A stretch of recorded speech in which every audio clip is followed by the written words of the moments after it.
For those of you who have, if you turn your video off, it'll save energy. So that's when we request you turn your video off. All right. Let me fix my screen. All right, great. Well, welcome everyone to the Robert Lunz Group Sierra Club meeting for November. Just want to quickly give you a few tidbits of information.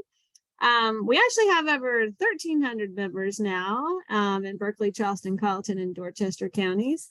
And we just sent out, get the vote out postcards to everyone. So I hope you, if you're a member, I hope you got your postcard. And remember to vote on November 8th.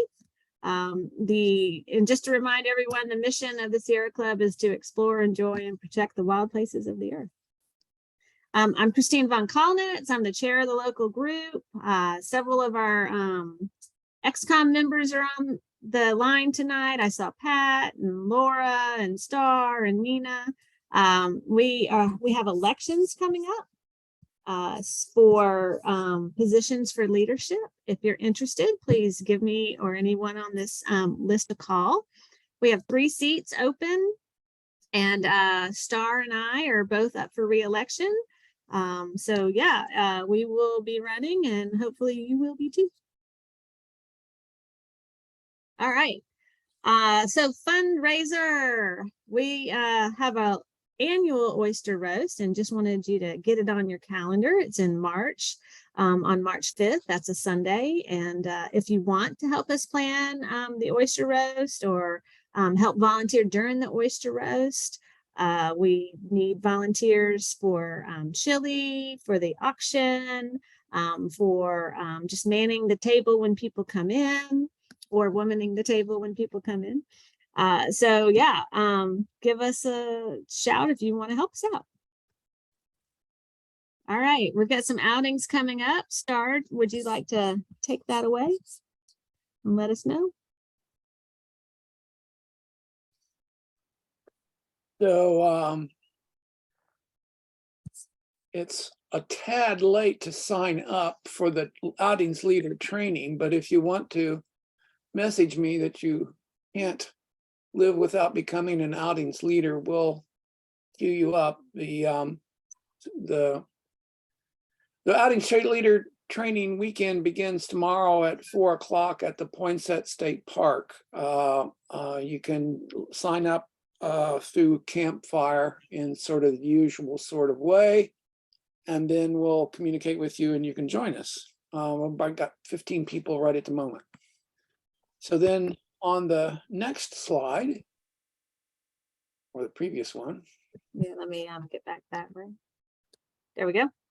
So on the 19th, Bill Turner, fabulous outings leader, multi-years of experience, is going to do a canoe paddle, or you could bring a kayak, on the Combahee River. And this will be, it says, about 10 miles. And promises to be one of the fabulous experiences of your life. This is Blackwater paddling at its best in the heart of the Ace Basin. So you'll need a boat and a PFD and a paddle, and we would love to have you come along. So that's the outings that we have scheduled at the moment. If you're interested in becoming an outings leader, again, there's the training tomorrow, and we'll have a wilderness first aid class being offered in the spring, in the March 23rd, 24th, 25th, whatever that weekend is. And you're welcome to join us. And the really good thing about the outings training, both the outings leader training and the wilderness first aid, is that we'll pay for you and feed you for the weekend. The downside is that we ask you to do at least 3 outings a year in return. Not a bad bargain, actually. So that's it. Thank you, Star. And that's great. Having 15 new outings leaders will be fabulous, because we all love the outings program and we want to do more outings. So thank you for all your work with the outings program. Star is the outings chair for the entire state right now, so he's doing a great job. All right, we are going to have a holiday party in a few weeks. Come on out to Shem Creek. We'll be at the Cooper Estates boat landing. We've got a nice fire pit out there. Just bring a dish and bring whatever you'd like to drink and enjoy some fun with all your fellow Sierra Club members. Looking forward to it. And also, we try to keep the waste down at these events. So bring your cup and plate and utensils. And we don't really like styrofoam, so if you don't bring that, and we will also have a few plates and cups there as well that we will reuse. We take them home and wash them and bring them back for the next party. And the date for the party is Thursday, December 1st. Put that Oh, sorry, I didn't put that on there. That's okay. Thank you, Laura. So yeah, December 1st. That's easy to remember. All right, tonight we are joined by Jenny Brennan. She is a science and policy analyst with the Southern Environmental Law Center. She is based in Washington, D.C. She's working with a project called the Changing Coast, and they have an interactive tool for climate advocacy. She works for the Southern Environmental Law Center. Oh, I already said that, sorry. They have developed a mapping tool that shows how current and future development decisions will affect communities and natural resources as the seas keep rising, and how you could use it for your own climate advocacy. And I do want to stop myself because I wanted to get Susan on here to announce that she's going to have a meeting here soon too in town for everyone to come to. Susan, could you announce your meeting? Sure, thank you. I was just putting it on the chat, but I told you I would forget. no, that's fine. You've got a lot to think about. I head Groundswell, the advocacy group for flooding in the city, and we are having our first general meeting since COVID began. So it's been kind of quiet in our neck of the woods because we haven't been out there face to face, but we're going to do it on November 14th. That's a week from Monday at 5 o'clock at the auditorium of the main library on Calhoun Street. Dale Morris, our resilience officer in the city, will do an overview, and Steve O'Connell, who is the project manager for the comprehensive water plan in Charleston, will speak, as will Sarai Carter, who is working also on the water plan and will talk about natural and nature-based solutions for flooding. So we really hope to get a good turnout because the information will be updated and it'll kind of give you a sense of what is going on. And this is a lot going on in the city. And we were lucky this year to avoid any kind of flooding, but that may not always be the case. So serious flooding. We still have not quite a serious flooding. Right. Anyway, it's a week from Monday, and we expect a big crowd, but the library the upstairs auditorium can hold up to 150 people, I think. And please come, it's free, and it's about an hour and a quarter, and it'll be interesting. Thanks for letting me announce that.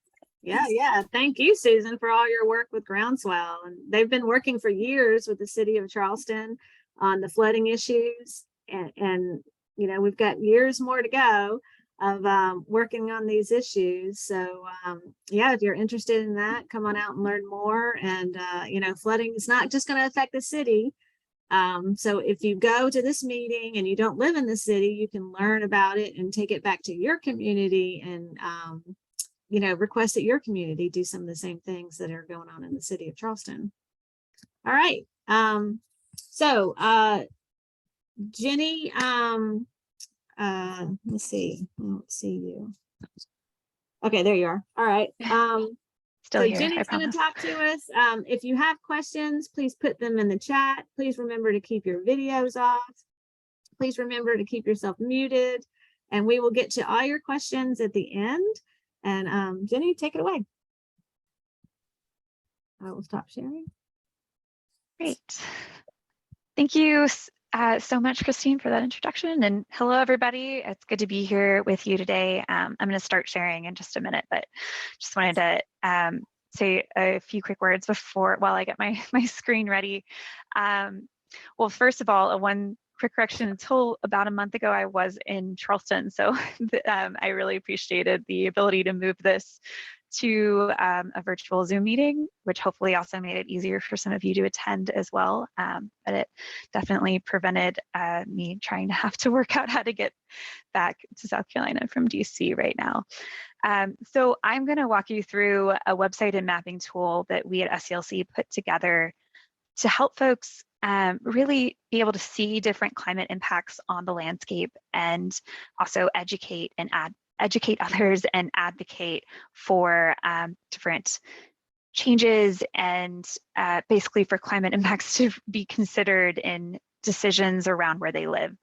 So this is based off of an internal tool that we had for years or a few years, and then realized it would be really helpful to have something public facing that people could use, whether they're a reporter or a member of the public or another organization that we partner with. It just seems like it would be great to have this information out there a little bit more widely. So I'm going to walk through both how it has helped us at SCLC and how it can be used by you all.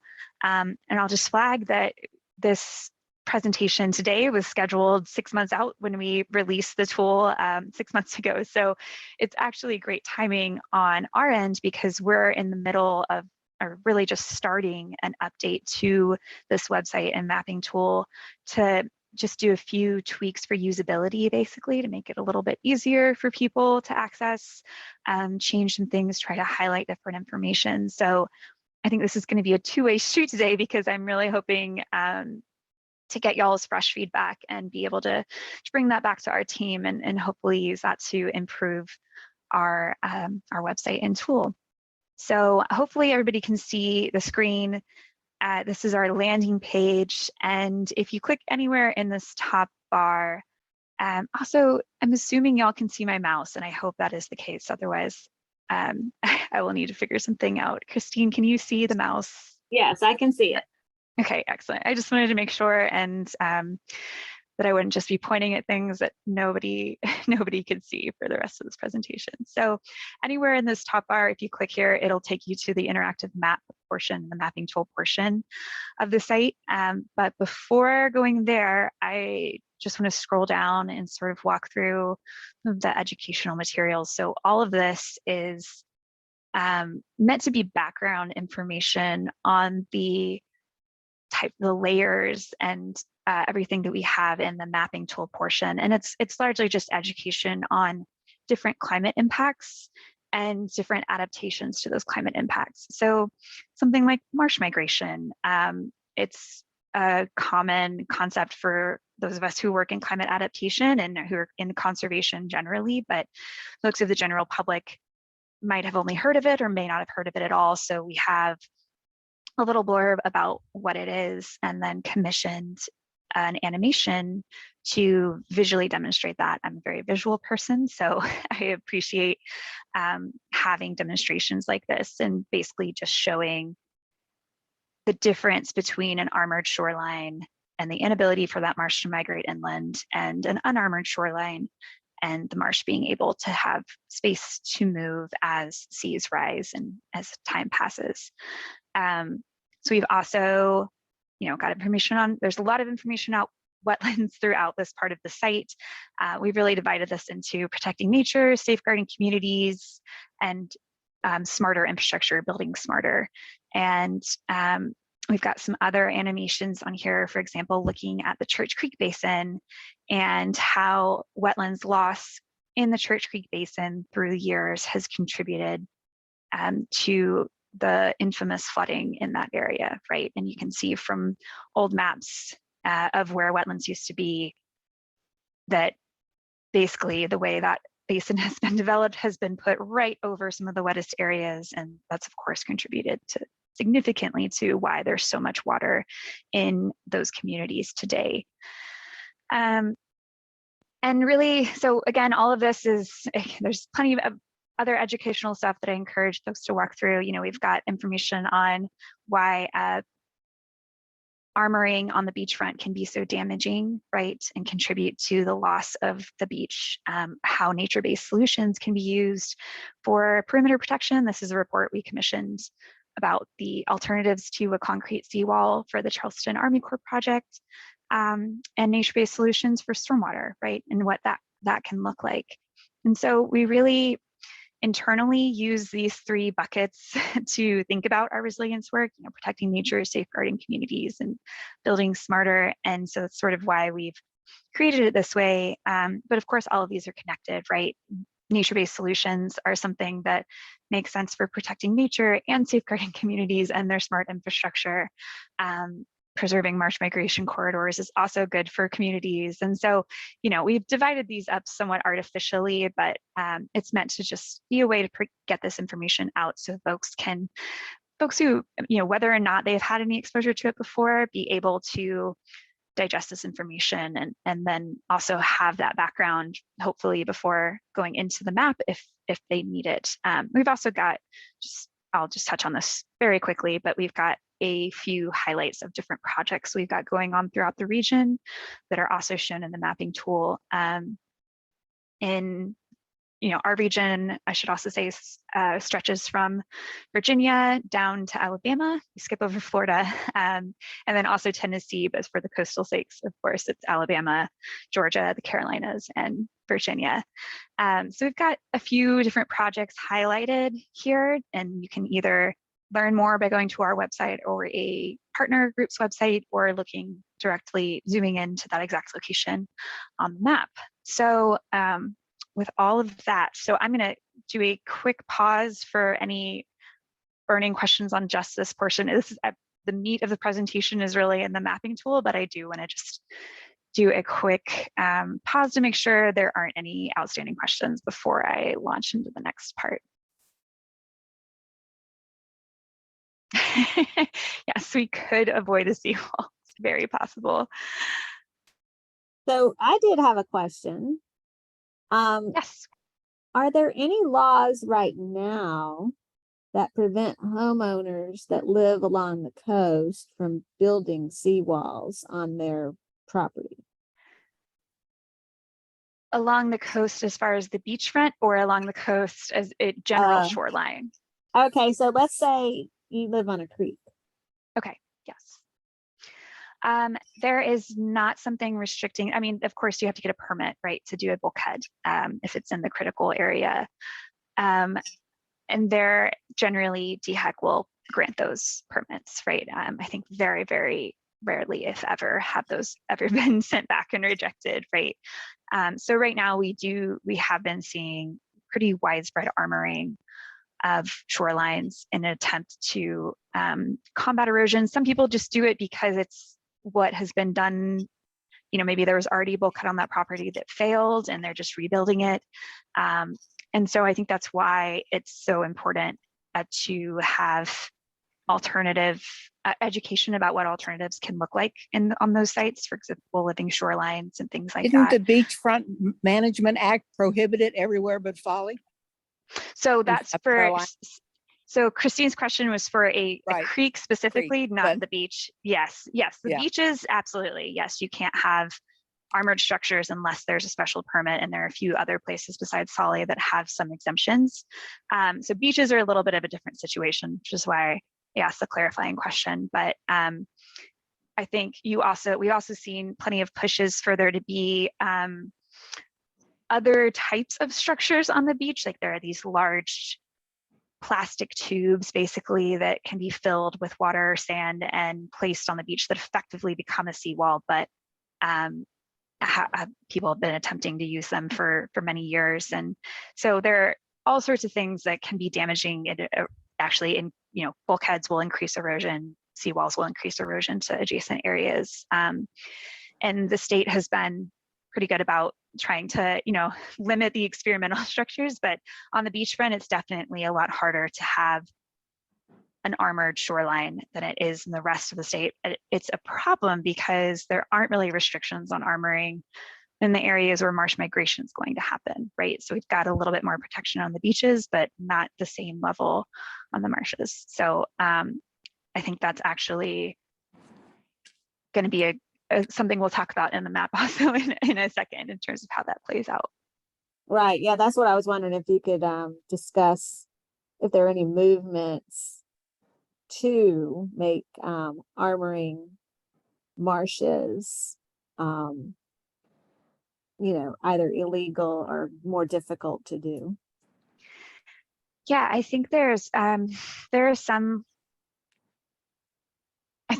desire to do that, and also a desire to try to work within political feasibilities and legal feasibilities. I think there are some concepts like a rolling easement, which would basically working with the public trust, which we can get into a whole deep conversation just about this, but I think there are some policy ideas out there to protect and keep those shorelines a little bit more natural, so that the public trust and the waterways can move and migrate in more naturally. I think largely it's been difficult because everybody's worried about property takings, right? At the local level, state level, even the federal level, all the governments are worried that if they draw a line that they are going to be sued. And so it is definitely something we have to navigate around, but that is certainly something that we are thinking about throughout our region. I think there's a little bit more appetite for something like that in Virginia, for example, right now already, and hopefully we can build that up in South Carolina, just to at least make it easier for there to be other options, right, besides armoring your shoreline, and try to make those other options more attractive. So maybe not through a regulation, but through incentives and more the carrots part of things, if we can't make it through sticks and regulation. Is there any movement to slow down the speed of the boats? We've had so much marsh damage in the last 3 or 4 years here since the pandemic, when everyone out and bought a new boat and spent all day going 900 miles an hour. And the marshes have been forced way back. Marsh docks and things like that have collapsed from a lack of support. But you don't see anybody trying to do anything about it. Yeah. Right. I mean, I definitely have seen that firsthand. Plenty of creeks, right? Especially after, on a lot of those creeks, there's a ton of docks already crisscrossing. When those waves hit, they just get amplified when they hit the pilings. So I don't know that anybody at the state level right now is focusing on that. I think, it's something that everybody is aware of. And it's just another kind of goes back to a private property interest thing, right? Folks are hesitant to take an action that could limit another, but at a certain point we also have to be able to come to an agreement about what we all need to do to protect our natural resources, because I don't think the boaters necessarily know, not everybody in the boating community knows that direct connection between the speed and the erosion that's being caused. And so I think there can also be better awareness and a conversation had there. All right. Yeah, let's go on to the map. Yeah. Move on. Yeah, thank you guys. This has already been fun. All right. Whoops, I actually meant to. Sorry, I've got a weird little bar here that I'm trying to navigate around. Well, we're just going to use this tab, and hopefully in a second I will be able to actually. There we go. So this is the zoomed out version of the actual mapping tool. I'm actually going to X out of that one because this one's already got everything loaded. And so before I go into a specific site, I just want to point out some basic features of the map itself. So we've got the legend over here on the left, of course, and I'll go into the layers here in a moment. And then also we've got this button where you can print wherever you're zoomed in on. You hit print and it'll open a new window with a little PDF JPEG that it creates. And you can print that, have a hard copy to take to a public comment period, or share with your neighbors, or whatever it is that you need or just to have in your files, right? And this link button, or if you just go into the navigation bar up here and copy the link there, it's the same thing. If you copy this and send it to somebody in an email, or again, paste it in a letter, email, or something like that, share it on Facebook, it will take others directly to the exact same image of the map that you were looking at when you press that button, with the exact same layers turned on. So if you're specifically zoomed in on Charleston and have the layers that we have turned on, it'll take them to that exact same view with the share button. You've also got the ability to search for different locations. So different addresses or cities and things like that. You could look at your neighborhood specifically if you wanted to. There are some layers that turn off if you try to zoom in too far, because they just weren't meant to be at like a house, really zoomed in house by house level. Of course, you got your zoom in and out buttons here. And then if you ever want more detail, you can switch it from being grayscale to satellite for the sake of energy and Wi-Fi buffering. I'm going to keep it on grayscale for now, but satellite can be a really helpful way just to see, just to get a better feel for an area. So over in our legend, we've got right now a layer turned on that just shows some of the projects that SCLC is working on in our region, and you can click on different projects and it'll take you to descriptions of what that is. And we've also got information on sea level rise from NOAA, Superfund sites from the EPA, the Social Vulnerability Index from the CDC, and this basically just factors together all sorts of different demographic information and makes it, I think, it's not perfect by any means because it's at a census tract level. So there are plenty of communities within a census tract that might be vulnerable by these indicators, but not included because they're next to other populations that are just in a different situation. But it considers things like income and language barriers, race, all these things layered to basically makes a score out of it. So it's not perfect, but can be a good tool for environmental justice work. And we've also got a layer on wetland areas. This is the National Wetlands Inventory from the Fish and Wildlife Service, which I'll explain in more detail in a bit. And we've got flood risk information. These are FEMA flood hazard zones. And I'm going to demo all of this in a moment. So that's why I'm running through.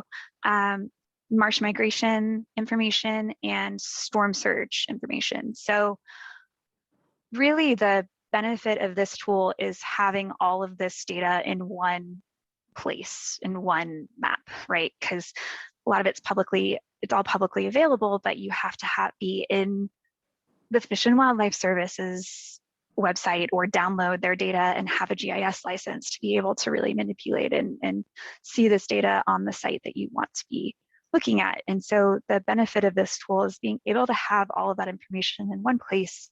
So you can look at whatever area you want to assess without having to jump through a bunch of hoops, go through a bunch of different websites and try to compare different types of maps together. You can have, oops, excuse me, talk with my hands too much and I hit the microphone. You just have everything all in one place. So to kind of demonstrate this, I'm gonna walk through a specific project that was really one of the first I looked at in this tool. And I think it's also a really good example of all of these different layers, or so many of these different layers coming together. And that is the Caneroy development, which some of you might already be familiar with. It's gotten some press recently. It's to the northeast of the Charleston Peninsula, here just north of Mount Pleasant. It's bordered by the Wando River on the south side and the Cooper River along the west. And also it's bordered by the Francis Marion National Forest, and that shares a 2-mile border there. So it's about a 9,000 acre tract, and the development company right now wants to place about 9,000 homes or residential units throughout this land. And the plan as it's currently moving forward is worrisome for many reasons, which is why we're involved to try to guide it in a better direction. It's especially worrisome from a climate change adaptation standpoint, which is really why, really something that I think is well illustrated by this tool. So for starters, they're planning to fill about 180 acres, 182 acres of wetlands for lots and stormwater ponds. It's not just road crossings. There was some misinformation about that earlier this week. It is, there are houses going to be placed in what are currently wetlands, as well as stormwater ponds excavated and filled and placed in current present day wetlands. And that's an incredibly big impact for a project like this, or really any housing project. And what's worse is that these are only the direct impacts, because as you can see, about half of this property is made up of wetlands. And this wetlands data isn't perfect from the Fish and Wildlife Service. It basically shows, it's an approximation of where a wetland is going to be. So I know for a fact from the delineations that have been at the site that there are more wetlands than you can see here. However, it's still a helpful tool to be able to just generally know where the wetlands are going to be. And it's nationally available, or like available for the entire country, which is really the benefit of this. So we've got a lot of forested wetlands here on the north side. This is that darker green color, some freshwater marsh as well. And then on the south side, we've got a few forested wetlands, but primarily this marsh, tidal marsh down here. And this is that kind of lime green, much lighter color. And so because there are so many wetlands throughout this site, the impacts that they, it's not just going to be 182 acres of wetlands impacted, because you are going to have fragmentation and hydrologic cutoffs and pollution and runoff from the development itself. And right now, they're really planning to develop as much of the acreage as possible. It's very sprawled out, which is part of the problem. So indirect and direct impacts of wetlands considered, this is a really big problem. And not just for the wetlands themselves, right? Like we all appreciate wetlands for the habitat they provide and things like that, of course, but it's also a big problem for the people who are going to live in these areas where wetlands are going to be filled, because this is going to alter the way the stormwater flows, and then you're going to have people living there as well. So it's basically repeating practices that we know are bad. So additionally, pretty much the entire southern half here, where you have tidal wetlands, right? You're going to have floodplain. Pretty much the entire southern half is in the 100-year floodplain. So we have changed the way that we didn't use the terms 100 and 500-year floodplain directly here, because it is a misleading label of risk. People hear 100-year floodplain or 100-year flood and they think, oh, that's fine, it's a low risk happening. And it's a term that's based on statistics, but we decided to label these a little bit differently to talk more about risks, so that it's a little bit just a little bit more relevant for the conversation and easier for people to grasp. So under the original development plans that had been permitted, majority of the homes were placed in the 9,000-year floodplain, which is why it's so important to be able to look at this information and bring it to the table and say, hey, this is a big problem for the city, as we're already dealing with flood risk in other areas. We don't want to be placing thousands more people in the floodplain in harm's way in ways that we know are going to be imaging. And so similarly, you would expect that it's going to be, a big concern for community flood risk and emergency management. So this is a layer showing from NOAA showing Category 1 storm surge, and basically the red color in this layer just means that there's water above ground, and the darker the red color, the deeper the water is going to be. So even this is a worst case scenario, Category 1 storm, and you can see that significant amount of that southern area is going to be at risk, which is a big problem for emergency services, for disaster recovery and response. Definitely screams the sort of place that we don't want to be placing more people in. And of course, in Charleston, we were lucky to not have significant storm surge impacts from Hurricane Ian, but had that exact storm been a little bit further south, this is the kind of flooding we could see on this site. And of course, with a bigger category of storms, there's a little slider here in the tool, the category 2 or higher storm, of course, the water gets deeper, the risk gets even greater. And while storm surge today would be a problem, of course, the risk as seas rise is even greater. Because the southern portion of this property is so low-lying, the creeks are really woven throughout the entire thing. And right now, all of these islands are planned for development. Because the whole area is so low-lying, it's also very vulnerable to even low amounts of sea level rise. By NOAA estimates, this area could see 2 feet of sea level rise by the middle of the century.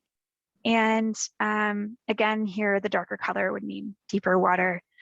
The developer has asked for a 30-year permit for construction, for example. So these areas may begin to be flooded before the final homes on the tract are even being built.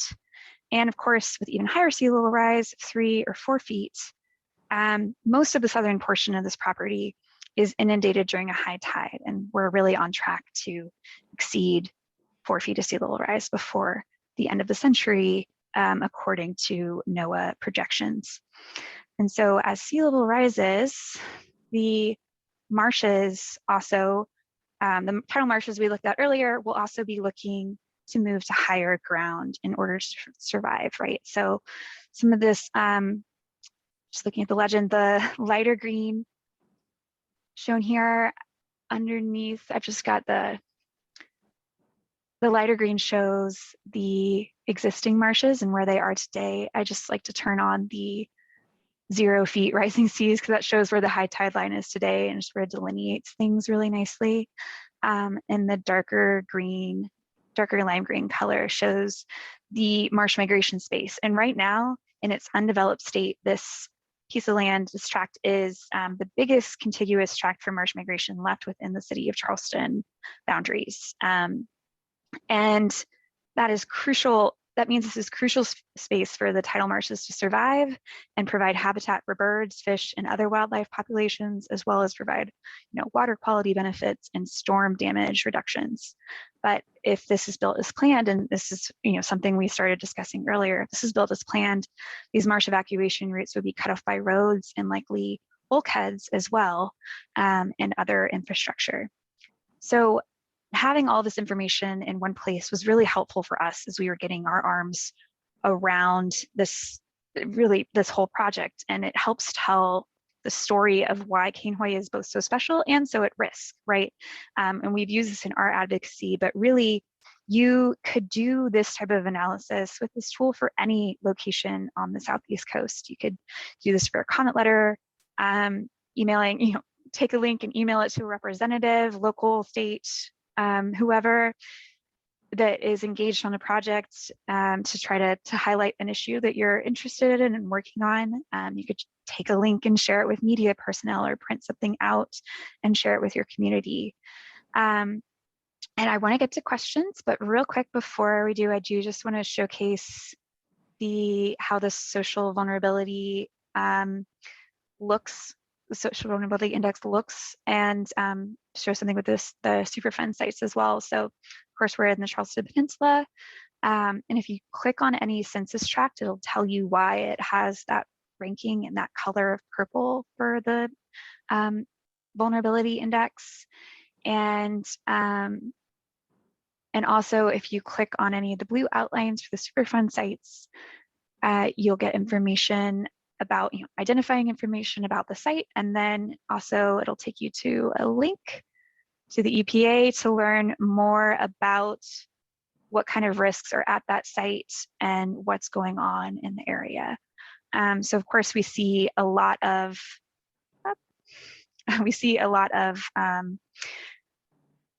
that dark purple located around the Superfund sites. And so these layers were really just meant to communicate risk in a different way, both like social risk and pollution risk, and look at that in combination with flooding, because of course all of these things are related and things that we should be considering in combination with each other. So I am gonna stop there and would love to take any questions, or if anybody wants me to clarify anything, we've also happy to do that as well. Thank you, Jenny. That was great. And this map is a really cool tool. Nina Fair is wondering, is there a map of proposed development? A comprehensive map of proposed development, I'm assuming that would be. So there's not a comprehensive map for the entire coast, of course, but some cities, depending on locality by locality, in their comprehensive plans, in individual comprehensive plans and other land use plans at that locality level will have, sometimes, not every time, have areas for future development identified. So I would encourage people to go directly to those sources. It's something that I really wish there was a big comprehensive layer we could put into here. Although I will say generally, if you look at the urban areas and sort of that urban rural interface, it's a pretty good indicator that the areas that are already urban are going to be pushing further and further out. So otherwise, I would say the comprehensive plans at a local level often identify specific areas where there's going to be development, because those developers have to get in touch with the localities so far in advance. Cainhoy is one of those that they had done all of that before the 2007 recession, right? And just another part of the problem is that they a lot of this was planned not in the context of the storms that we've seen in the past several years. So we've been trying to get engaged, but I think the comprehensive plans are probably the best resource for what development is about to be happening. Or you can also monitor the permit sites from the Army Corps of Engineers and DHEC OCRM and your local land planning committees. Does this include the ability to see what the FEMA designation is for a given spot? As far as your flood risk rating? So it does not include the exact BFE, the base flood elevation for a specific spot, because those are being updated fairly often, at least in but our you can never coast find right out now. what they are as a result. Yeah. Right. Yeah, that's part of the problem. So it's a lot of I really wish we could, a lot of the stuff that we don't include here isn't because we don't want to, it's because there's not data available at the scale that we would need to be able to share it. But I agree, it would be really nice if FEMA had that available in an accessible way so that it could be really used. But unfortunately, the best we have in this is just whether it's in the 100-year or 500-year floodplain, or, as we said, the high risk and moderate risk. I can tell you, Libby, there is a website called Flood Factor. Okay. Is that a NOAA? No, it's by First Street. And it goes down to the property level. Okay. First Street, did you say? First Street. It's it's Flood IQ, and you can call it up and then put your address in it, and it'll tell you your flood risk at a 5-year point, 10 years, and so forth, and depending on how high the water comes. Thank you. Yeah, Yes. that's a great tool. So Susan, you want to ask your question since you're on? I did. Has your organization been in touch on this project with the comprehensive water plan team at the city? We are beginning to be looped into the water plan, more, I think, as it relates to some of the this project, and then seawall and some other things. But I think since that process has very recently gotten underway, we have a meeting with Dale here in a couple of weeks that I think we're gonna talk more in detail about those sort of things. But I've heard him talk about the concern about Kanehoy. And it seems to me with what you're describing that it's like a suicidal development project. It's going to fail at some point and be flooded over. And you're right. It's like doing what we've already done. Why would we do that again? Seems to be Right. Mankind's way of operating. But I just wondered because apparently it's a really good team and maybe you would get some support.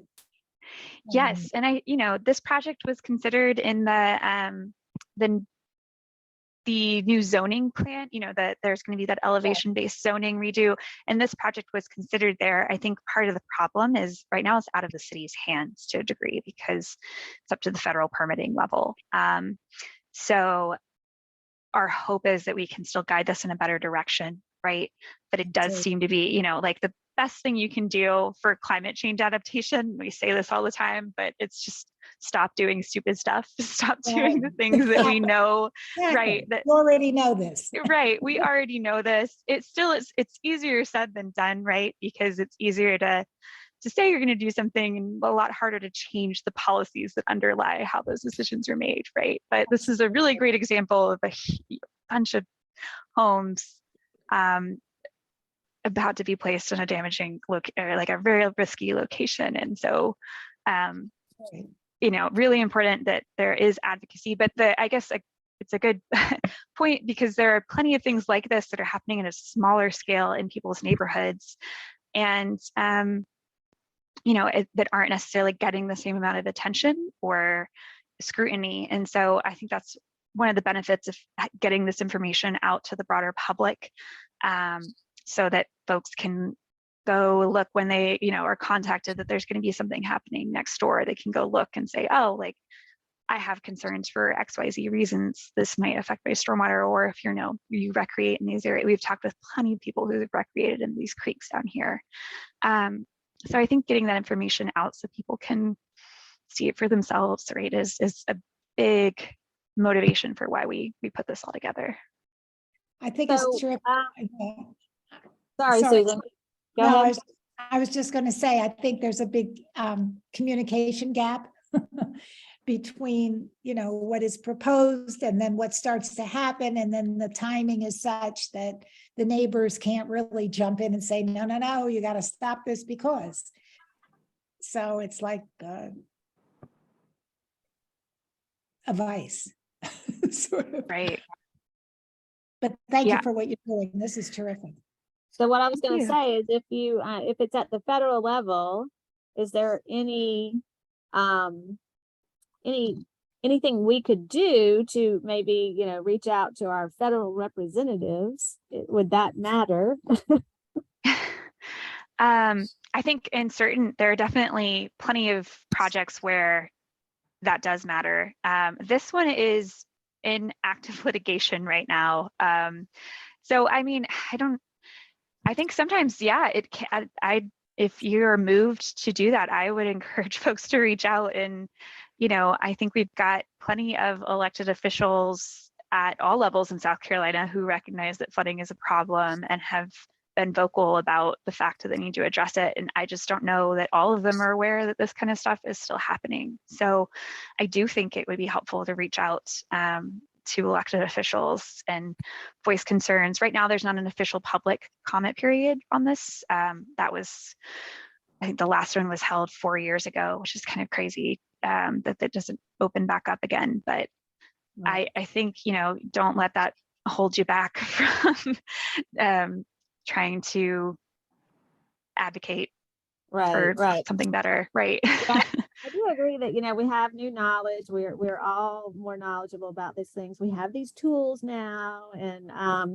we understand that the federal government is now proposing to spend a lot of money in downtown Charleston to fight against flooding. So, they have an interest in not spending more money. So, I get one of the questions was about real estate agents. So, there are a lot of different companies wrapped up in these developments, and what in the world how can they sell property like this to somebody? Do they have to tell them that it's going to flood? So right now, that's actually a great tee up for something else I'm working on, but we're actively working to try to get the flooding disclosures, real estate flooding disclosures to be improved in South Carolina. There is a section on the current form that asks about flooding history and whether or not it's in a floodplain. It's not as detailed as it probably should be based on what the federal standards. You know, you can get certain community rating systems credit, CRS credit in the flood insurance program if you have a good enough disclosure. We don't quite reach that yet. So we're trying to work to improve that and also add in some coastal hazards disclosure, because there are people who buy homes on the beachfront here and don't realize that there are tides or that, you know, erosion is a problem, or, you know, I think we're trying to solve some of those issues, and also, you know, whether or not there's a septic tank on the property. So right now there is not a requirement necessarily that those are disclosed, because it's completely voluntary, and a homeowner has the ability to say, I'm just not going to tell you, based on the way the law is currently, the statute is currently written. So we want to try to improve that, right? Because I think transparency would help everybody in the state be better prepared. And in states that have good real estate disclosures, you don't see the market crash, right? We have plenty of other states in the country where there's a good real estate disclosure. Texas is a good example. There's a good real estate disclosure around flooding, and the market's still doing great. Maybe too good, for depending on which side you're on. But it's really more about making sure that people know and then can take steps to get flood insurance, for example, or you know, try to flood-proof their house a bit, or leave if a storm is coming, right? Like all of that adds up into much better shared knowledge. But I think there are a lot of real estate agents who are asking more for this kind of information because they want to, you know, be doing the best practice they can and want to make sure that they're not misleading people. So, you know, I think a lot of folks are realizing that something needs to change, and it's a good seems like a good time for all of those things to be coming together. Well, it does seem like there need to be more advocates for the home buyers. And, you know, you've got your buyer's agent, you've got your lawyer that helps you with the closing, you've got your insurance company. You know, all of these entities should have an interest in making sure that you're not buying something that's going to flood. Right, exactly. Yeah. Exactly. So what about the insurance companies? What do you see happening with those? That's one of the questions. Great. So as far as home insurance or flood insurance?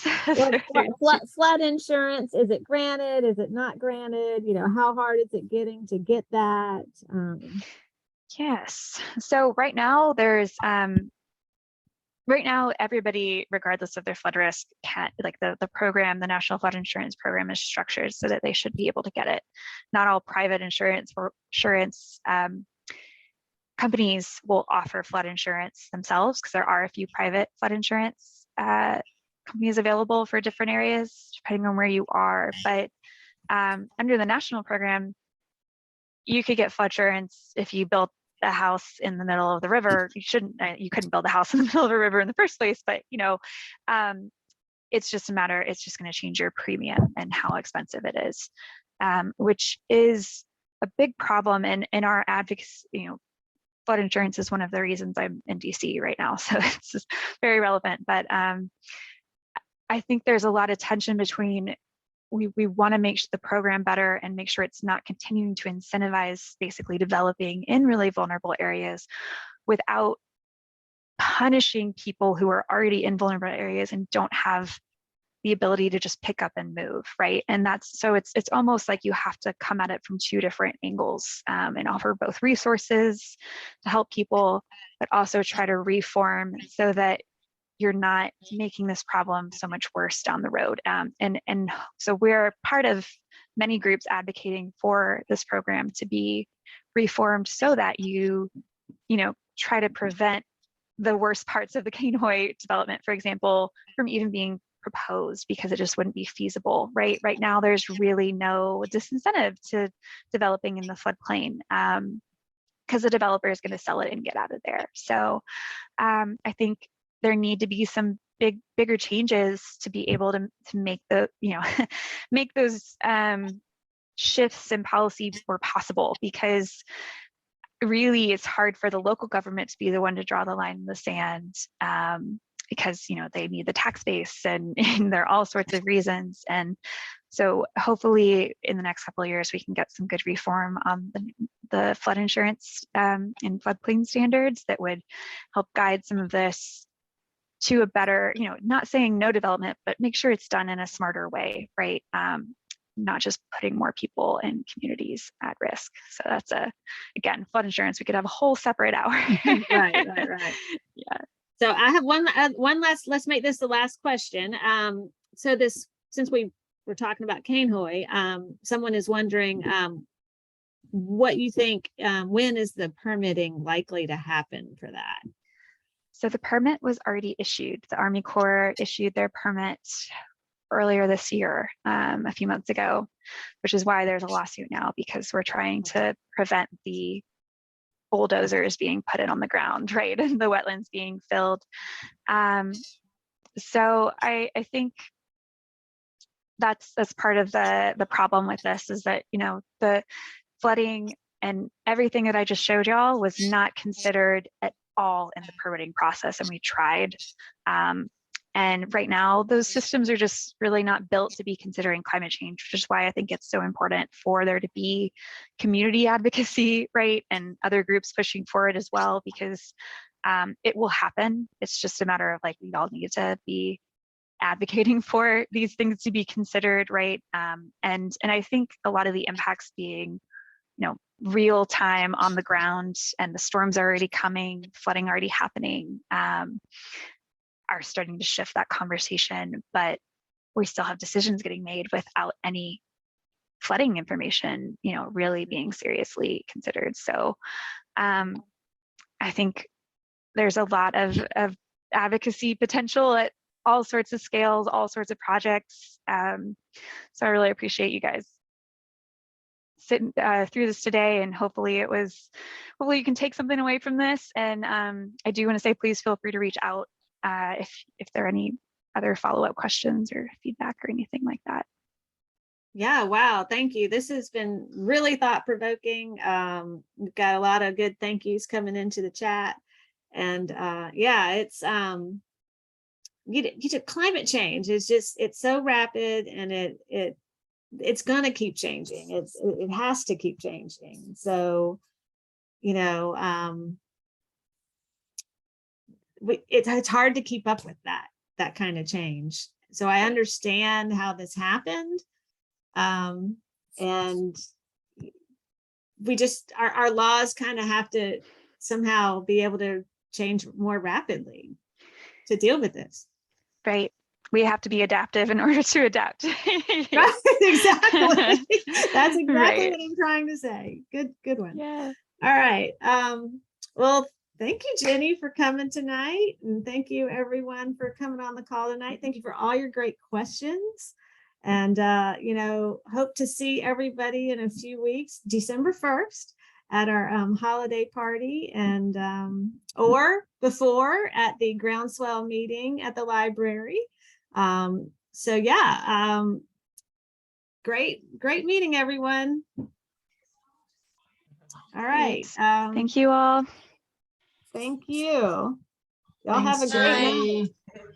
Have a good night. Bye.